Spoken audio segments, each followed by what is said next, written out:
Right now, we have a live look at Hartsfield-Jackson International Airport. The chaos continues today as thousands more flights are canceled today nationwide. The cancellations are largely isolated to Southwest passengers.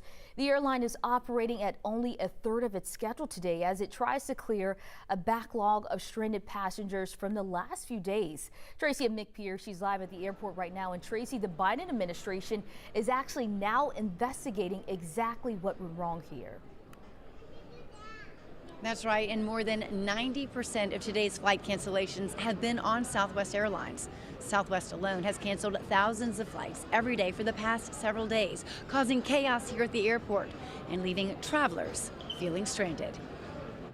I don't want to fly anymore. This is insane. Zion Zacharias has been trying to get home since Christmas Eve, but her flight was delayed until this morning. And then she says the long lines made it impossible to catch her flight. I don't know what we're going to do. Thousands of other travelers on Southwest Airlines have had their flight canceled, like the Dunnigan family, who were trying to get to Steamboat, Colorado for a family ski trip. What we can find on the internet doesn't look like there's any flights in the next 3 or 4 days out there.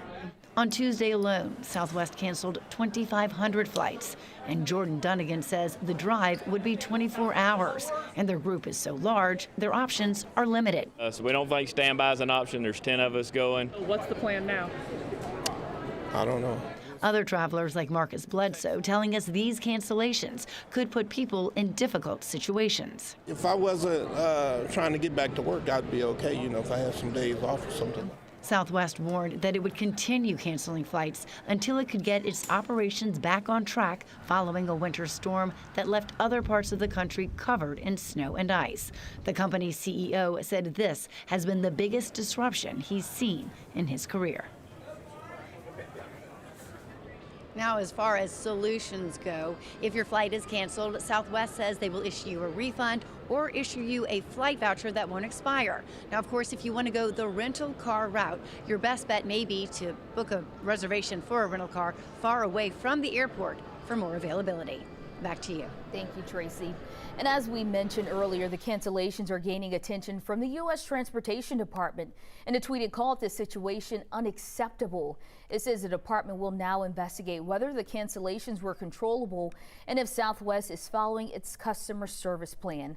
This noon, we're digging deeper into why this is such an isolated problem for Southwest Airlines. According to CNN Business, it's a combination of bad luck and bad planning. First, you have the winter storm that hit hard in Chicago and Denver, where Southwest has 2 of its biggest hubs. Experts say the airline also hurt itself with an aggressive schedule and by under-investing in its operations. Southwest schedules include shorter flights with tighter turnaround times, which is contributing to this problem. Remember, if your flight is canceled, the Department of Transportation says the airline must refund you. Unfortunately, there's nothing that says airlines have to compensate you for delays. They also don't have to pay for a rental car or a hotel room. And if you're struggling to rebook, your original airline is allowed to put you on another airline's flight. You may have seen people suggesting calling Southwest Airlines international offices to rebook, but when we tried that ourselves this morning, those lines were also just way too busy.